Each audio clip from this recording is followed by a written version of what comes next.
Now, question would come up because my dad was seated in that seat and he told us to focus on what we are doing right now. You're actually a student right now.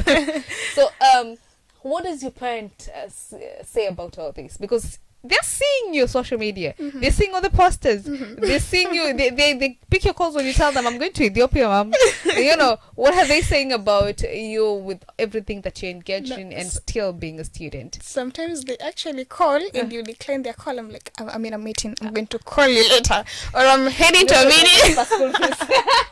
Oh my God. Like, I'm going to a meeting, mom, I'll call you later. Well, I say my parents have been one of the most supportive people I've had. They are my number one support system, especially my mom, to be specific. My mom is literally very, very supportive. She will do anything for me to be in that space or whatever I'm doing. They support me so much. Well, it's on a personal level, I'll say, where the point of balance comes in. Because yes, as you've said, I'm a student. I have classes, I have exams, I have cards, and now with the leadership positions that come along, people ask me, how do you balance this? Do you have a social life? Yes, I do, a very strong one, actually, very strong one. Okay. Someone just the other day asked me, do you have 48 hours in a day? Because it seems as if you have 72 hours. Yeah. Well, we do have 48 hours. Well, I'll say it's all about the point of balance. And as your dad says, knowing what deserves your energy. So you know where to focus. Because you won't be everywhere. You won't do everything at the end of it all.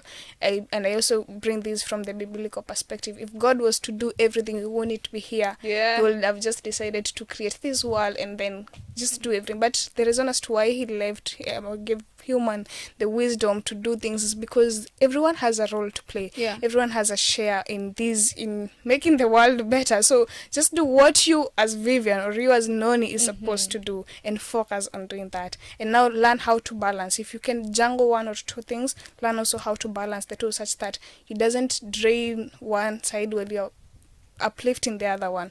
Because one of the things that really helps me to stay grounded is remembering that the first thing that really brought me to Mombasa is studies.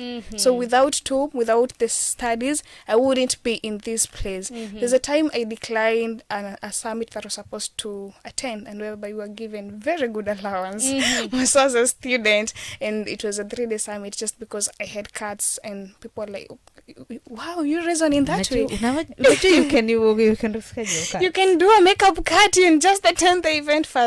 But now for me, when it is really in between, I have to choose between my studies and the other thing, studies will come first. Because at the end of it all, I'm in school for a short time of period. I'm currently in my 4th year, so I'm almost finishing school. Yeah. And then I'll have the entire time. I'm just 22 years, so I'll have the entire time to do all these other things. I can't believe she's just 22 years. She's a baby. Okay. I love that. Now, what would you say has been the biggest challenge so far in the journey that you've partaken in, the different roles that you've been in? What has been your biggest challenge? I'll say the biggest challenge has been distinguishing between a right thing and a good thing. Yes. Explain further. I'm ready to be called by a 22-year-old. I'm humble. Yeah. Well, there's something which is right, and there's something which is right and good, and there's something which is just good. So you'll bring an offer, you come to me with an offer. That offer is very good, very good. Honestly, it's very good. But come to think of it, is it really the right thing? Is it really a right thing? So does this thing that you're offering me align with my purpose, align with my vision, align with my calling? Does it align with who I am? And how am I going to benefit, or what is the end goal of all this thing? So if it doesn't align with all these things, if it's a good thing, let it just be a good thing. But I'll have to proudly decline and say no. So that has been one of the biggest challenge. I've had literally very good offers, mostly this year, after people have seen me into spaces and all that, and they come with very good offers. And so as a Christian, you get a lot of times whereby you're being tested to compromise your integrity, compromise your self-awareness and all that, like everything that you've always stood for. That time you keep and reason like, God sini haka kadogo to only this, only 1 minute. I'll come back. I'll come back to explain. You feel like telling God you'll come back to explain. Like, yeah, God, you've always been so loving and understanding. Yeah. But now the fact that you've grown up on these values that have shaped you, that have made you to where you are, you still have to stand on them.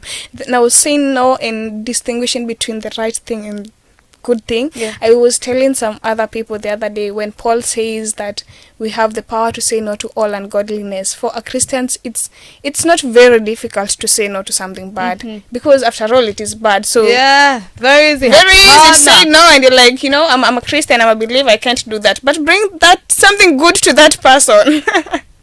And then they tend to ask, as it is famously said, you can say you uphold integrity if you've not been in a position where you've been tested for that integrity.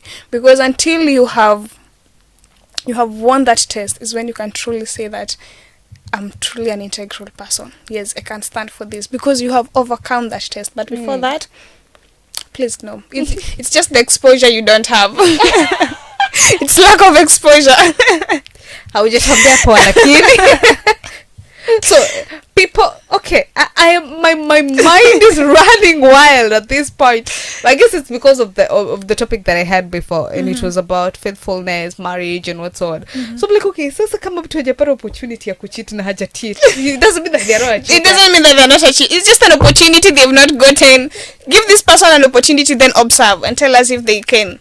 You say the government is corrupt, give that person the leadership position.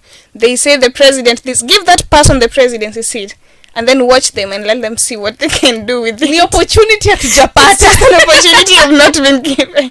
You'll be exposed to that thing and you question, oh, I used to say I'm this. Am I really that person? And that is what we call being schooled. Remember, this is Life in Focus.